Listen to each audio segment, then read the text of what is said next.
हम सब कैसे युद्ध होते थे, कैसे नारियां बिकती थी बाजार में, सारे बाजार में नारियों को बेचा जाता था। महावीर ने इस कारण, इस परिस्थितियों को ध्यान में रखते हुए नारी जाति के उतारने के लिए एक अहिंसात्मक प्रयोग किया, अपने पर लिया। ऐसा अवसर आएगा, राजा की लड़की हो, बाजार में बिकी हो, 3 दिन की भूखी हो, हथकड़ी बेड़ी लगी हो, भौरे में बंद हो, सिर मुंडाया हो, एक पाँव बाहर हो, एक पाँव अंदर हो, सूप उड़द के बाकले हो, हंसती भी हो, रोती भी हो। कितना अभिग्रह पूर्ण करने में कितने महीने लगे? 6 महीने के 2-4 दिन का में भगवान का अभिग्रह पूरा होता है। भगवान आते हैं, चले जाते हैं। चंदन बाला मुस्कुराई, फिर रोई, भगवान आए, अभिग्रह पूर्ण हुआ। उसके बाद में ना वही चंदन बाला साध्वी बनती है, भगवान के पास दीक्षा लेती है, 36,000 साध्वियों की प्रमुखा बन जाती। वो भी कर्म था, ये भी कर्म हुआ। कर्म सदा साथ नहीं रहते हैं, पुण्य भी होता है, पाप भी होता है। पुण्य भी नहीं रहता और पाप भी नहीं रहता, और दोनों ही व्यक्ति ऊपर उठ जाते हैं। तो कर्म सिद्धांत को स्वीकार करो। भगवान महावीर की वाणी, जो जो कर्म मैंने और आपने हंसते हंसते बांधे हैं, उसको हंसते हंसते निपटा दो। हंसते हंसते कर्म कैसे काटोगे? बोलो।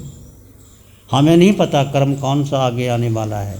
पहले जन्म में आपने क्या किया, मैंने क्या किया, मुझे नहीं पता।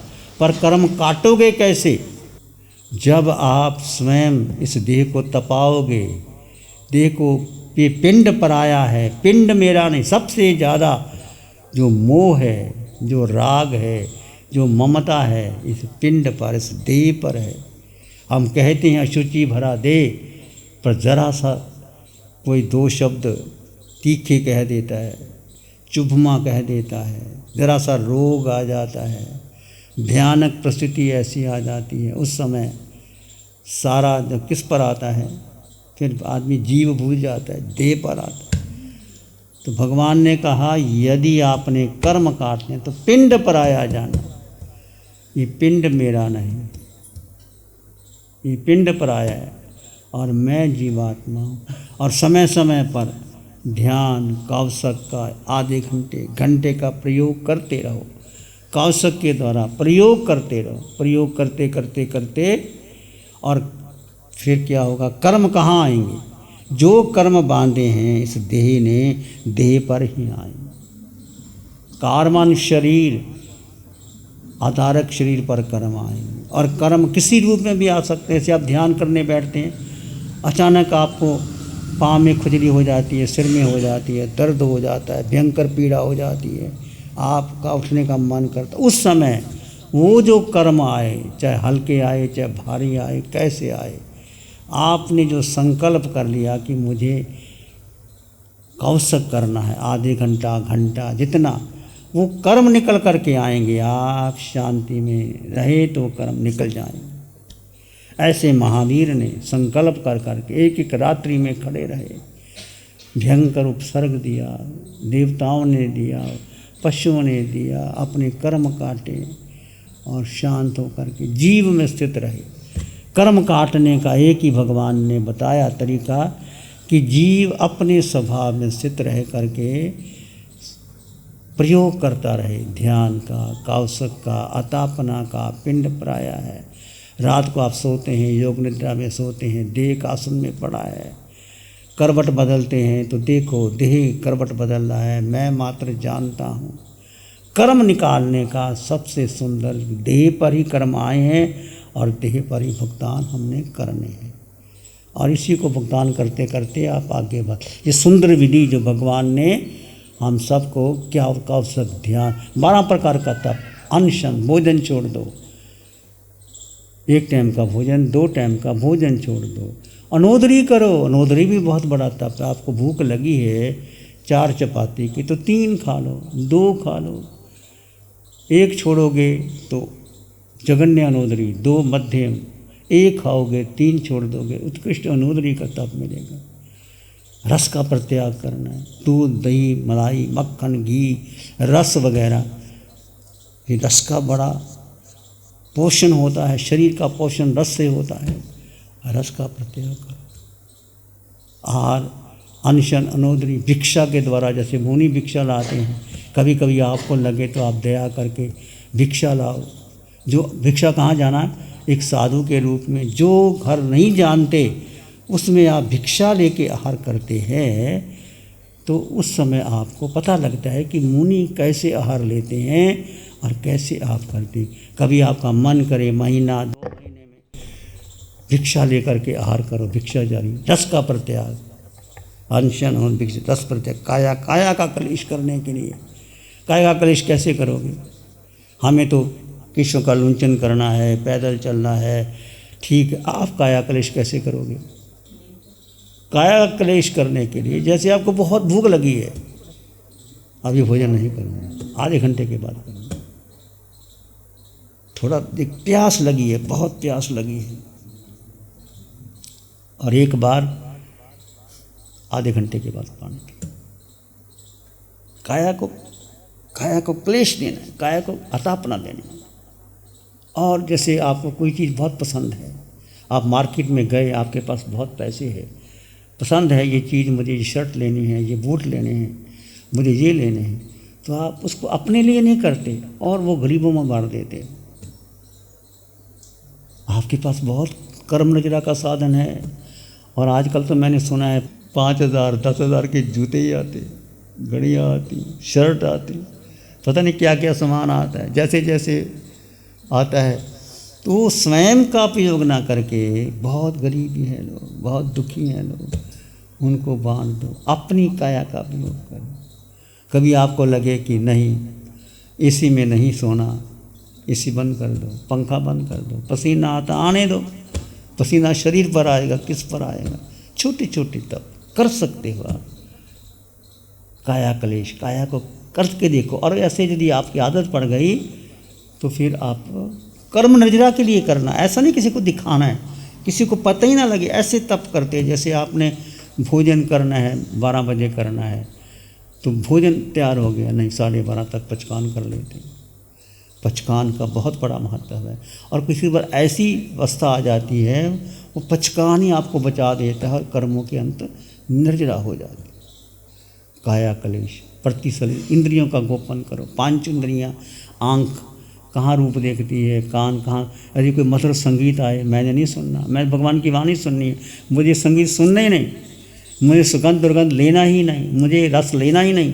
जो भोजन जैसा घर में आ जाएगा, संकल्प करो, जो मुझे मेरी माँ ने, बहन ने, पत्नी ने भोजन दे दिया, जो मेरी थाली में आ गया, बस मैं वही ग्रहण करूँगा, मैं अपनी इच्छा से कुछ नहीं मांगूंगा।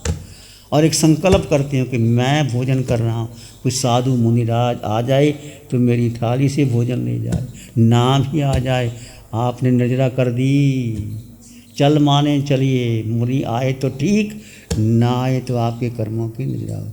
अचानक मुनि आ भी गए और आपने दे भी दिया, फिर दोबारा मत मांगना, और गरम गरम रोटी लाओ, कम हो गया, उसी में संतोष करना। बहुत से तप के साधन, प्रतिशलीनता, प्रायश्चित। आप देखो मेरे जीवन में कहाँ कहाँ मैंने किसी को कड़वा वचन बोला, तीखा बोला, मैं घर में बड़ा हूँ, मालिक हूँ, छोटा नौकर है, कोई काम करता है, उसको धमकाया तो नहीं, ज़्यादा काम तो नहीं ले लिया, ज़्यादा उसको लिया तो नहीं।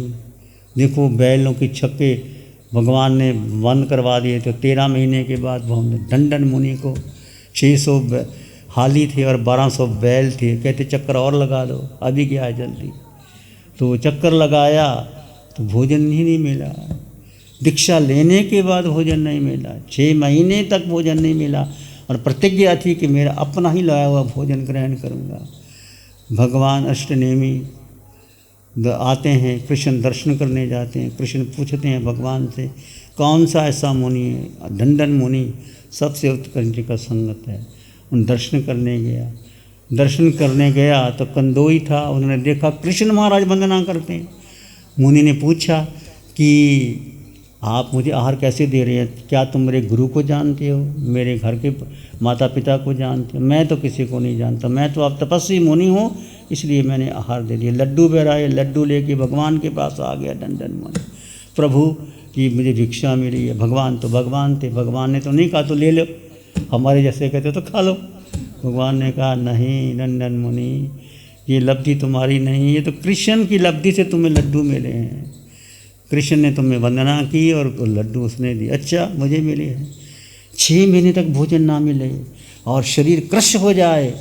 और फिर पूछा प्रभु क्या कारण? तो प्रभु ने बताया कि जब तुम पहले किसान, पराशर किसान थे, 600 हल और 1200 बैल थे और वो भूखे थे, दोपहर का मौसम था, वो भोजन करना चाहते थे, तुमने कहा नहीं अभी नहीं, अभी और चक्कर लगाओ।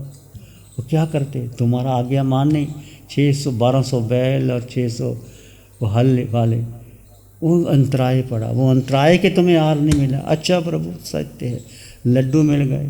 प्रासक जगह जा कर के लड्डुओं को चूरता है, ये मेरा नहीं है, ये उसका है।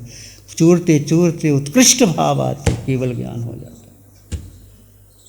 ऐसे है कर्म कैसे काटने पड़ते हैं भाई, बड़ा कठिन है कर्म बांधना और कर्मों को भोगना। हमारा किया हुआ कर्म कड़ान कम्मा न मोखत्ती, जो कर्म मैंने और आपने किए हैं, जब तीर्थंकर भगवान नहीं बच सकते, मैं और आप कैसे बच सकते? कर्म सिद्धांत को मानो, भेद विज्ञान की साधना करो, जड़ जीव का भेद करते हुए आत्मा को प्रमुख मानो और देह को क्या खाल समझो। देह मेरी है ही नहीं। जितना देह का मोह तोड़ोगे उतना आप आगे बढ़ जाओगे। आंखें बंद, मन वचन काया शांत, शरीर शांत, विचार शांत, सृष्टि शांत, वातावरण शांत, हर दिशा हर किनारा शांत शांत शांत। सिर के सिरे से पांव के अंगूठे तक अपने भीतर शुद्ध चेतना का एहसास कीजिए। तुम केवल केवल केवल आत्मा हो। जड़ और जीव का भेद कर दीजिए, आकार और निराकार का भेद कर दीजिए। दो तत्व जुदा जुदा हैं।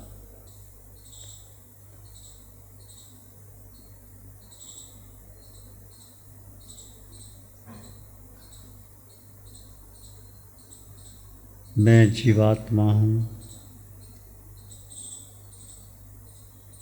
मैं अष्ट गुणों से युक्त हूँ, मैं स्वयं में संपन्न परिपूर्ण हूँ।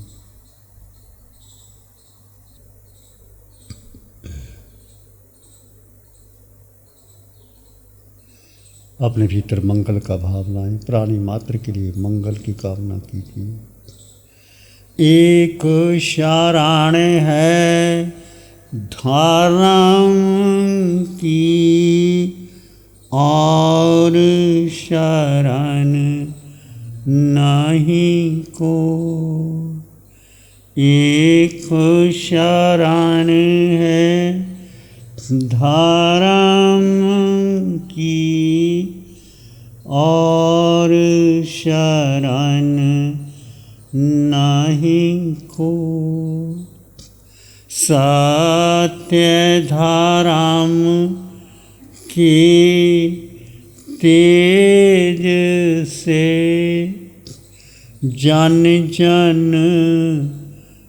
मंगल होए, सबका मंगल होए, तेरा मंगल होए, सबका मंगल हो। सबका भला हो, सबका मंगल हो, सबका शुभ हो। इसी में एक लंबा गहरा सांस लें। अरिहंत परमात्मा के चरणों में अनंत कृतज्ञता ज्ञापित करें। एक और लंबा गहरा सांस। अरिहंत परमात्मा के चरणों में नमन और वंदन। दोनों हाथों को आँखों पर ले जाएं। हल्का सा स्पर्श, धीरे से आंखें खोल सकते हैं। नमो अरिहंतानंग, नमो सिद्धानंग, नमो आयरियानंग, नमो उवज्झायानंग, नमो लोए सत्साहुनंग। धम्म मंगल मुखिठम अहिंसा संयमो तवो, देवावित्तंग नमं संते जसुधाम में श्यामनो। श्री चत्तारी मंगलम, अरहंता मंगलम, सिद्धा मंगलम, साहु मंगलम केवली पानत्तो धम्मो मंगलम चत्तारी लोगोत्तम अरहंता लोगोत्तम सिद्धा लोगोत्तम साहु लोगोत्तम केवली पानत्तो धम्मो लोगोत्तमो चत्तारी शरणं पवज्जामि अरहंते शरणं पवज्जामि सिद्धे शरणं पवज्जामि साहु शरणं पवज्जामि केवली पाणत्तं धम्मं शरणं पवज्जामि चार